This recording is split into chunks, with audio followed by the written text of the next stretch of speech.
Mayday, mayday. Anyone copying Channel 9? Terrorists have seized the Nakatomi building and are holding at least 30 people hostage. I repeat, unknown number of terrorists, 6 or more, armed with automatic weapons at Nakatomi Plaza, Century City. What's the best place to transmit? Somebody answer me, goddammit. The roof. Go, go! It's the same address as that fire signal. I'll handle it. Attention, whoever you are, this channel is reserved for emergency calls only. No fucking shit, lady! Do I sound like I'm ordering a pizza? What's up, everybody? Welcome to the Multiverse of Entertainment podcast. My name is James. This is episode 5. Thank you for tuning in. I appreciate it. Thank you for all the love for last week's episode, which we talked about Dragon Ball Z Season 1, the Saiyan Saga. And today is going to be a bit of a different dynamic. We're back on movies. Like I said, it's episode 5. And today I have the distinct honor of talking about probably one of my favorite action movies of all time, Die Hard. Now, there's a lot of controversial things with this movie, particularly, is it a Christmas film? Is it not a Christmas film? This is what we're going to talk about in a minute. But before I say anything, before we talk about the movie, I'd just like to say thank you very much for all the love and support for this podcast so far. I know we're only episode 5 episodes in, I should say, but I really, really do appreciate all the love and support. So please, please, please keep subscribing, keep following, share it with everybody, share this podcast with everybody. We're going to go and grow bigger and better than ever each and every episode. So I appreciate it. But enough said. Let's get right into the episode where we're talking about Die Hard, which released in theaters on July 15th, 1988. Let's go. They have already killed one hostage. They are fortifying their positions while you're jerking me off on the radio. Now send the police Sir, back I've up already ASAP. told you, this is a reserved channel. If this is an emergency call, dial 911 on your telephone. Otherwise, I'll have to report this as an FCC violation. Fine, report me. Come the fuck down here and arrest me. Just send the police now.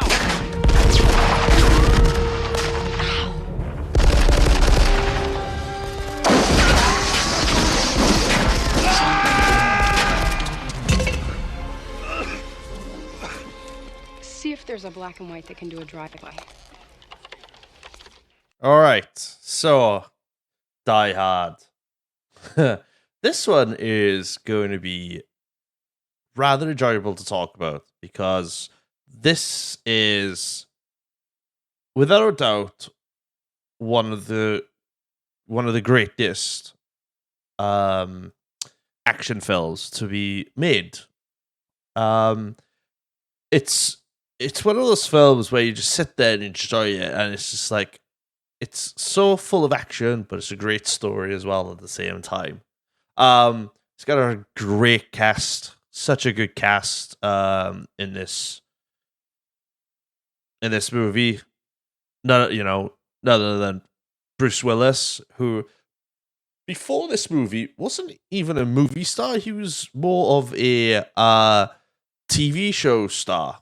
I'm not too sure if he had been in movies before then, but I know this was one of his like big breaks, or his the big break that he needed as an actor to get into the movie business, to get into the movie scene.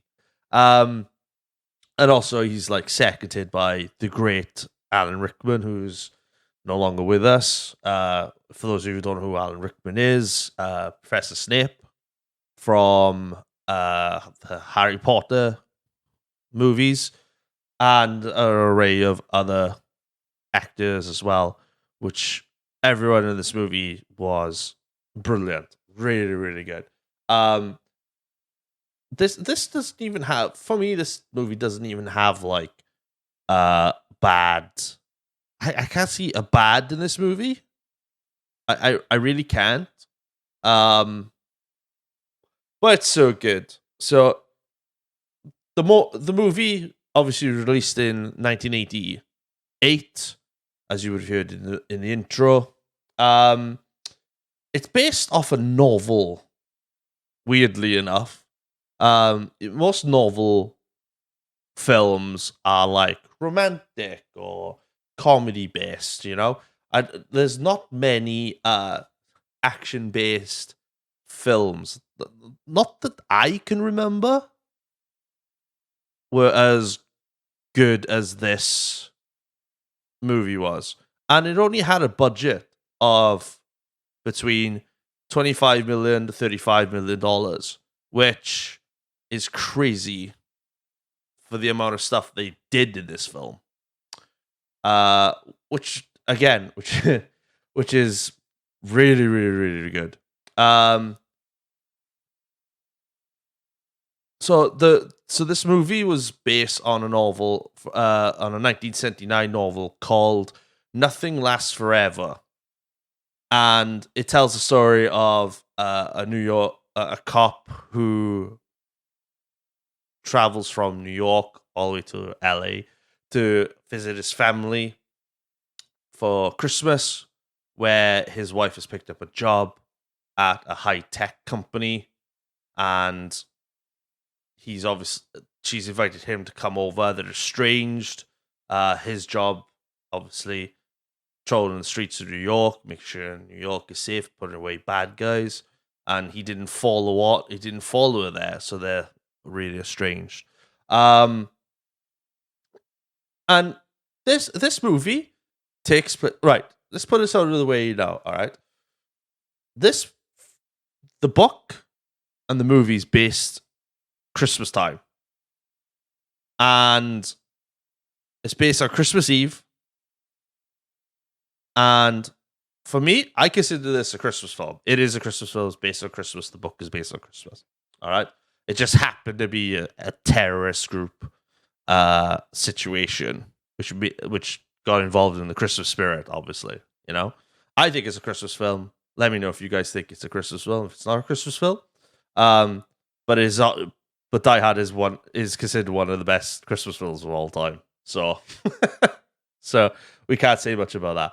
So, obviously, the plot of the movie: John McClane, played by Bruce Willis, travels to Los Angeles, hoping to reconcile with his estranged wife Holly, who is employed by the Nakatomi Corporation, and she works in the Nakatomi Plaza, which everybody is familiar with, especially if you're like a gamer, Call of Duty fans. Nakatomi Plaza was brought in for the Warzone Battle Royale map in Verdansk. If everyone remembers that, I enjoyed that. I loved it. Got the skins and everything. So he's driving around. He's being driven around by a limo driver named Argyle. He's just getting used to, talking shit. And then all of a sudden, as he's being introduced to trying to find his wife, a group of German radicals, head by Hans Gruber, who are heavily armed, decide to take the building hostage because the building has some sort of like vault which has a lot of money in there. So they're just there. They just go in there, rob the place, and then leave, pretty much. But it turns into some sort of like cat and mouse kind of game, because they arrive at the party. There's a big Christmas party on. They arrive, firing everything, shooting, scaring everybody. There's a couple having sex in one of the offices, and then she gets dragged out. Boobs flying all over the place. And then they're all gathered together. Hans Gruber introduces himself, which Alan Rickman in this movie is fucking awesome. Alan Rickman I think this is one of his best movies. Really, really good. This and Sweeney Todd and Harry Potter, I think, are probably one of his top 3 movies of all time. My opinion. Really, really good. However, John McClane, John's heard all this, so he scampered away before anyone could find him. He's running upstairs. He's running up and down, trying to find a good spot to be at. Realizes he hasn't got any shoes on. So he's literally running around barefoot, vest top, trousers on, whatnot. So this cat and mouse game running around, having a situation, trying to figure out what to do. He's unarmed. Well, he has his pistol, but he's pretty unarmed to take on these kind of guys.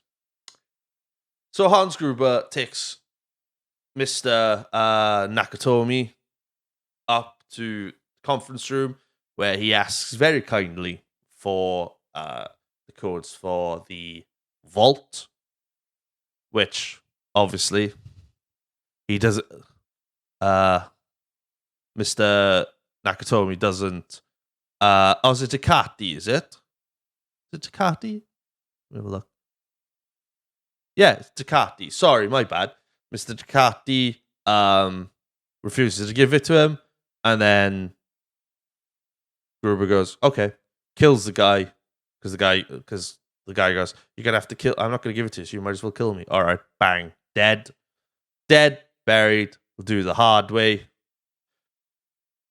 Goes, and then obviously John seeing all this, puts the gun down really hard, and they hear the noise. So they're scarping around trying to find whatever that noise was. Doesn't find the guy, and then it's off to the races. Then catch as catch can. John's trying to figure out. Puts the fire alarm down at one point. He puts a fire alarm down at one point because he needs to get people's attention. Fire surfaces come in. He's really excited about it coming, and then all of a sudden, the security guard downstairs who's been killed, who's been swapped with one of the bad guys, alerts the fire department. No, everything's fine, and then they get turned away. Obviously, John is not happy with this. So, excuse me while I have some water. Lovely. So while he's doing this, he's really pissed. But he gets caught off guard by two of the bad guys, and it's just like this massive shootout in the conference room where the guy gives John McClane advice like if somebody's trying to kill you, don't hesitate to kill them. Under the table, fires like 7 or 8 rounds, and he's literally one of the best one-liners in this so far. He goes, "Thanks for the advice." So good, so good.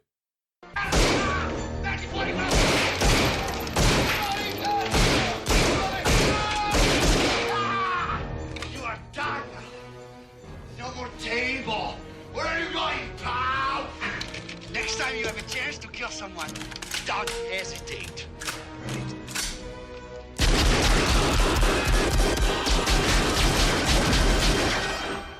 Thanks for the advice.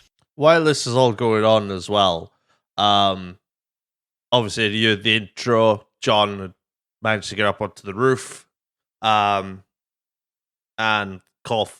somewhat call for help. But they said something over there anyway. Sergeant Al Powell went to investigate and ended up just checking the lobby, seeing what's going on. Thought, screw this, as he was on his way home. And he gets a very warm welcome. Obviously, John's like, "Come on, what are you doing?" Sees him leaving, thinks on his feet, and thinks, "Right, I'm going to give him a surprise here," and end up with one of the funniest scenes, where John throws a dead body out of the building, lands on Powell's car, and Powell shits himself, and he drives all the way back. It's comical. Sorry to waste your time. No problem at all. Merry Christmas. Merry Christmas to you.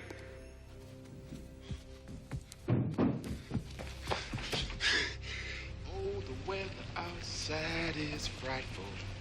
Dum-da-dum, delightful. For the love... 8 Lincoln 30 to dispatch. 8030, go ahead. Yeah, that's a wild goose chase over here at Nakatomi Plaza. Everything here's okay. Over.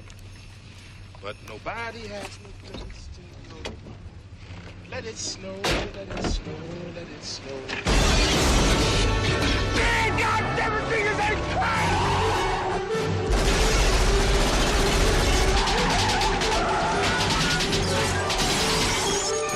Welcome to the party, pal. Again, with like a great. There's so many one-liners in this movie. Obviously this is not the first one of movies with a lot of one-liners. You know, you had like, Schwarzenegger films and Stallone films prior to this with like a lot of one-liners. But obviously Al Powell has like realized what's going on, calls for help. You got the police coming down, ambulance crews, obviously, and you've got the FBI coming down. The FBI, the FBI guys in this are just dumb as shit, and they get killed. And while this is going on, John is trying to like figure out more ways to get the hostages out. Ends up with a radio that he ends up talking to Hans for the first time. And he obviously keeps his identity a secret, so he doesn't endanger his wife more than anything. But goes into like a little conversation with him and whatnot, and then comes up with probably one of the most famous lines any of us will probably ever hear in a movie at that time, which he literally goes, "Yippee-Kai-Yey, motherfucker," and boom, we're off to the races end. It's back to the cat mouse routine. Mr. Guest. Are you still there? Yeah, I'm still here. Unless you want to open the front door for me. No, I'm afraid not. But you have me at a loss. You know my name, but who are you? Just another American who saw too many movies as a child. Another orphan of a bankrupt culture who thinks he's John Wayne, Rambo, Marshall Dillon. I was always kind of partial to Roy Rogers, actually. I really like those sequin shirts. Do you really think you have a chance against us, Mr. Cowboy? Yippee-Kai-Yey, motherfucker. So, as we're going through the movie, there's chaos outside, there's chaos inside. John is still thinking of ways, outsmarting the terrorists as well. He's literally a one-man army at this point, because the FBI and the lieutenant of the police is just shit, and Al's giving him shit. Al's giving them shit down there because they're not doing the job right, which is quite sad. Which is funny. I love that bit of that character. Al Powell is like an underrated character in this film. But we eventually get to the point where the hostages do start to get saved. However, as they're still searching the detonators, Hans decides to go and check it out himself. Runs into McClane initially, but pretends to be somebody else, and they get on with like this conversation. It's really strange conversation because John doesn't know who he is and whatnot. And then all of a sudden, as John gives him a gun to protect himself, John turns his back, and then Hans speaks German down the radio. John's like, "What?" Turns around and realizes, "Oh shit, this is Hans." And Hans is like, "I've got you now," pretty much. Fires the weapon, and John's like, "You think I'm stupid giving you a loaded weapon, Hans?" Which is great. And then it's just this massive gunfight up in the offices that hasn't been built yet. Mind you, this building is not finished. Okay. And Hans realizes that John doesn't have shoes on. So he tells his bodyguards, shoot the glass. Because John can't go anywhere then. He's screwed. They shoot the glass. John realizes, but he's got no choice but to walk through. And after they realize he's escaped, they don't know where he's gone. The next time we see John, he's literally crawling into the bathroom with blood coming from his feet, which all the glass and stuff. It's quite a horrific scene seeing him take the glass out of his feet. It's quite bad. But initially, he gets himself somewhat patched up, and he goes off to the point where now he's got detonators, realizes that the cops are not doing well, the FBI is not doing well, so he decides, screw it, grabs a monitor, puts some C4 in it, a lot of detonators, strap it to a seat, throw it down the elevator shaft, big explosion, and brilliant. So it's such an explosive scene, kills quite a few people, but helps the police. The lieutenant doesn't appreciate it because John's not part of the LAPD, he's part of the NYPD. He's being a bit of an asshole. All the sprinklers are going off, whatnot, blah, blah, blah, blah. And I think by this point then everybody then is about to get sent to the roof to get on a helicopter so they can get out.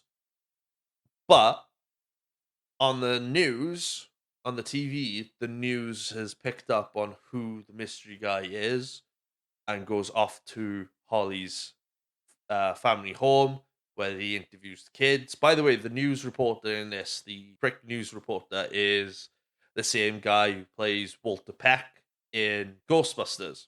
Great actor. I think he's a fantastic actor. He could play a prick really, really well. I'm pretty sure he's a really nice guy. I can't remember what the actor's name is, but I'm pretty sure he's a really, really nice guy, but he could play a proper prick through these films. And what else was it? Oh yeah, Hans realizes then, wait a minute, picks the picture up. No, he realizes who it is, picks the picture up, knows that Holly is the guy, McClane's wife. I think he radios. No, I'm ahead of myself. He finds out who the guy is from one of the workers who tries to get himself out of it, but ultimately gets killed himself. And then he sees the news, realizes Holly is John McClane's wife once he picks up the photo that she put down earlier in the movie. And then he gets all the hostages upstairs on the roof so they can get saved and whatnot. And then obviously, let go downstairs. I'm not too sure. And then he takes Holly on his own to the vault as like a bargaining chip and whatnot. By this time, John has pretty much killed everybody. So there's only Hans left and the security guard. Ends up walking in with only 2 bullets in his gun. So he comes up with a plan, puts his hands behind his head, fires one off, fires the other off. The security guard goes down. Hans is like holding on to Holly, but he falls out the window, holding on to Holly. And the only way he's literally holding on to her by her wristwatch, which is pretty fucking stupid that he's holding on to a wristwatch. John pulls the wristwatch off of Holly, just before Hans is about to point his weapon. And as soon as the watch comes off, Hans just floats ever so slowly, slow motion wise, down the building. And I like how somebody, like the lieutenant goes, "Oh God, I hope that's not a hostage." Do you know what I mean? And he's just like falling and falling. Ultimately he gets killed. Now, I didn't know this, but Alan Rickman did that stunt, but they wanted it to be like an authentic like look. So the stunt coordinator told Alan Rickman that we're gonna let you go at 3, and then we're gonna do the shot. But they counted 1, let him go, and the face you see on screen is a genuine look of fear as well, which is actually pretty fucking cool. So McClane obviously is sorted. McClane gets his wife back. Everybody's rescued, bar from like a couple of people. All the terrorists are dead. Everybody's happy dory. But as they get outside, one of the terrorists comes back, which is the blonde-haired guy, the long-haired, blonde-haired guy, draws his weapon, is about to fire, but then who saves the day? Al Powell with a pistol, shoots him in the face, and whatnot. It's fucking awesome. Everybody wins, and the terrorists die. And that's pretty much it. The movie is fucking awesome. I love it. Box office wise, it grossed like $139.8 million to $141.5 million in the box office, which is fucking unreal. And this movie literally came out 34 years, 34, 35, no, 36 years ago, I think. Yeah, 2 years before I was born. So about, because I'm 33 now, so it's about 35 years old, which is incredible how long this movie has like stood the test of time. But yeah, it's really, really good. If I can't really think of anything else to say, but the cast in this was great. The movie was great. The ending of the film is great with like Frank Sinatra's song "Let It Snow," which is awesome. And yeah, it's awesome, and I can't think of anything else to say about it. But yeah, so let's cue something, and then let's cue like another sound bite, and then I'll get on with get on with the outro. So, cheers.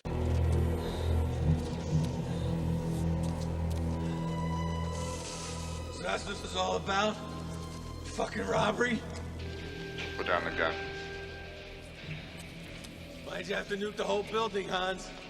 Well, when you steal $600, you can't just disappear. When you steal 600 million, they will find you unless they think you're already dead. Put down the gun.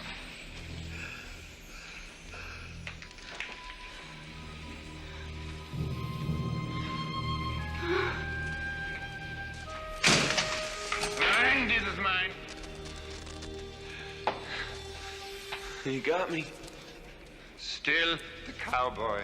Mr. McLean, Americans, all alike. Well, this time John Wayne does not walk off into the sunset with Grace Kelly. It's Gary Cooper, asshole. Enough jokes. You made a pretty good cowboy yourself, Hans. Oh, yes. What was it you said to me before? Yippee-Kai-Yey Motherfucker.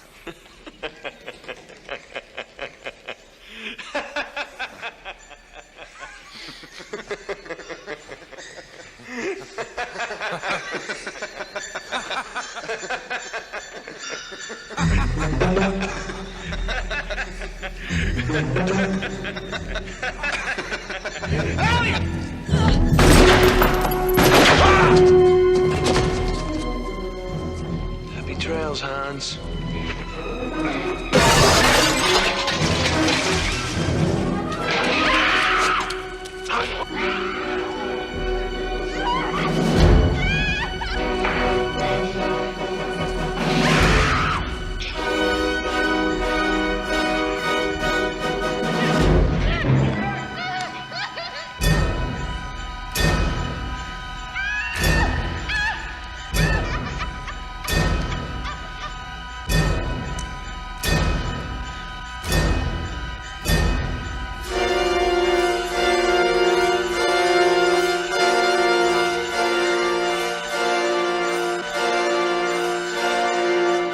Well, I hope that's not a hostage.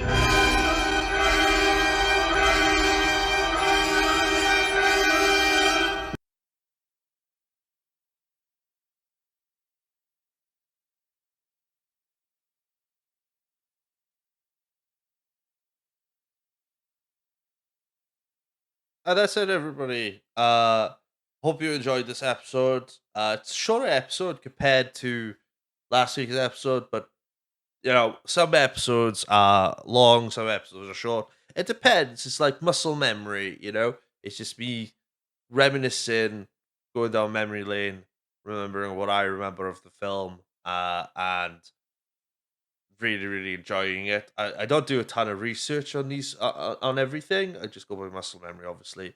But there are certain things that I will research, and I watch these movies again, watch these movies, TV shows again, just to like go through it. So, but I hope you appreciate what I try to do with this podcast. Like I said, thank you very much for you watching. This is episode 5, Die Hard. Check it out, please. We do appreciate it. Leave us a review as well. That would be awesome.